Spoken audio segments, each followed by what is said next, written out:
keni qenë ministër i shëndetësisë, i njehni problematikat e shëndetësisë për shkak përvojës tuaj. Sot ministri i detyrave Brembetija e proklamoi si sukses futjen në fuqi të ligjit për sigurimet shëndetësore.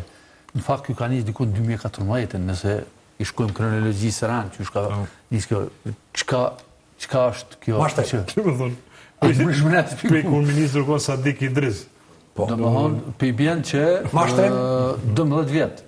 Iler, mashtrim, pik. Pse mashtrim? Ka pas ligj për sigurimet shëndetësore, nuk ka pas, ka objekt, ka punëtor, marrin rruga, në fond sigurimet shëndetësore ka rruga, ka shkru në buxhet fondi sigurimet shëndetësore.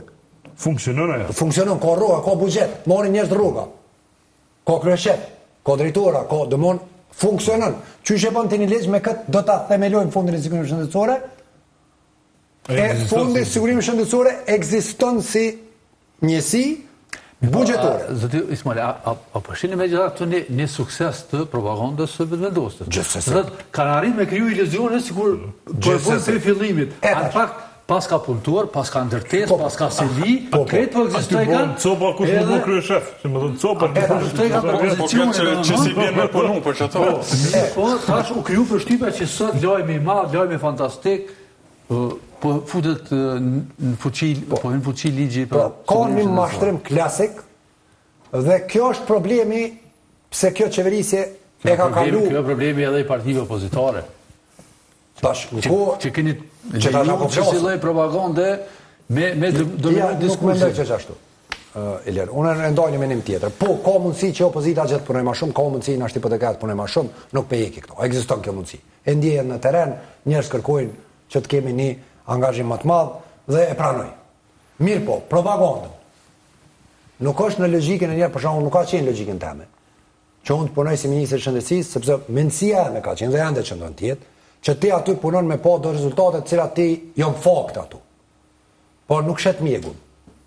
Po ofron fakte. Mendësia e kësaj qeverisje është, nuk ka nevojë për rezultate. Ka nevojë për propagandë. Për atë shko sa jemi në gjendje me sill propagandë 1 herë, 2 herë, 3 herë, 4 herë, 5 herë. Prandaj unë konsideroj që kjo qeverisje është e larguar. Që do të ketë një ndëshkim. Dhe është dash me pas ndëshkim të votës shtetare. Por veç leçi nuk ka, leçi fondi sigurimet shëndetësore është i ndërtuar.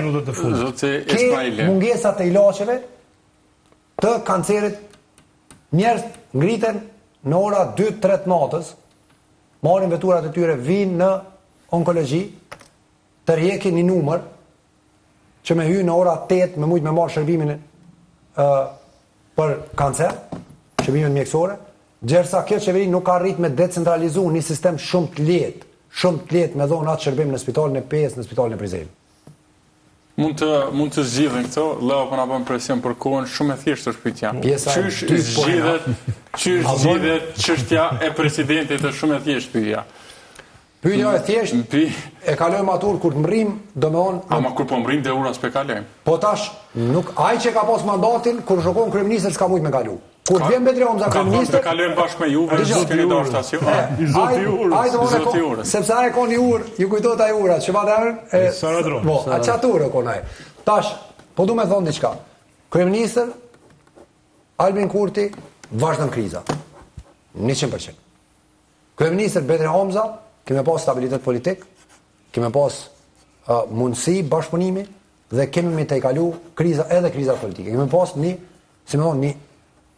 kohë të një stabilitet politik dhe në të zhvillimi ekonomik, në qoftë se prandaj këtë të parën e kemi provu, e kemi pa kryeministër zotin Kurti, e kemi pa që e ka prodhu prap një krizë. Tani mendoj që jemi në fazën e dytë, ku njerëz do të aprovojnë kryeministër zoti Betri Homza, dhe do të arrijnë të shohin një periudhë të stabilitetit. Kjo periudhë të stabilitetit nuk varet nga sot, në me një formulë thjesht do të bëjmë kështu. Sepse ti duhesh më ul në tavolinë me palët. Dhe jo me u imponu. Po që nuk ka sukses ajo. Formula e thjeshtë Uran është 70 deputet opozitës. Kjo formulë po duket që a bën një pyetje, një koment. 70 deputet të opozitës kur nuk janë bë, kur në tavolinë zoti Kurti ka imponuar emrat e tij. Emrat i ka dhënë 2-3 konsiderata kanë qenë partijake. Glauko Njufca, Fatime Kolçaku, e kështu me radhë, dhe kejnë në fund e nxjerri prap një emër, pas një diskutim me askë, e nxjerri dha kjo duhet jetë liderja e shoqërisë civile. Ti ke qenë në shoqëri civile. A keni lider? Jam akoma. Ja, akoma, a keni lider? Nuk ka lider. E boni liderin tënë. Pse se gjetët ju një lider tjetër? Sepse konsideroj që negociatat i kanë taku. Të thonë, unë jam lidi. Po, mund të shti, ha? Ja, e vendos e mundësi, për president. E vendos e mundësi. Pro, nuk ka një person. A është opcion një jamën jashtë partijak? Për mu ma shumë më kishë ngushlu që kjo përgjigje, se me thonë e kaloj matur kur dhvim atje, se për shije se s'pe kaloj. Po unë e të këshallon një ngushlim tjetër. Mos lyp zgjidhje të cilat unë për momentin garoj, jo për disa zgjidhje hipotetike, unë garoj për të zgjidhje që ka nevojë qytetarët, nga kjo qapi shë. Unë e shoh që ka nevojë për një kryeministër që funksionon, punon, ka integritet, nuk e mshef korrupsionin energjetik, nuk i lën banat pa, nuk i lën spitalit pa ilaçe, një person që nuk e lën inflacionin kështu me na shkatru gjithve, një person që ul faturat e rrymës. Kjo për mu është fokusi i kësaj fushate. Nëse në fokusin e kësaj fushate do të jetë Bedri Hamza kryeministër, jam mos e i bindur që do të kemi president me Bedri Hamza si kryeministër. Jam totalisht i bindur, duke po nga kriza që ka, që kryeministër Kurti do të ta prolongoj. Ju kujtohen disa diskutime, tha këto zgjedhje nuk janë mjaftueshme. Na vjen edhe një parë. Pra dhe kjo është një tentim për me demoralizu qytetarin. Unë kur i them na demoralizimin, ai tenton me demoralizu qytetarin, dhe është tepër e rëndësishme. Unë kudo që kam shkuar, i kam thonë gjithë qytetarëve, aktivistëve tonë, po qytetarëve, ata që e votojnë Partinë Demokratike të Kosovës, i kam thonë mos e demoralizoni, mos u demoralizoni nga gjuha e zotit Kurti, sepse target e ka me demoralizu qytetarin. Dilni votoni. Dilni votoni, ndëshkoni me votë atë që s'u ka përgjigj me projekte kur ju e keni votu.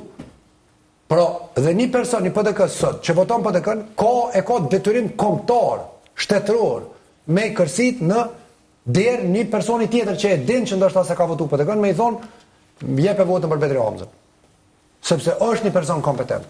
Në këto tri gara që kemi pas, me Bedri Hamzën, a keni po një aferë që ka mujtë me nxjerr lëvizja vendosë ndaj tij?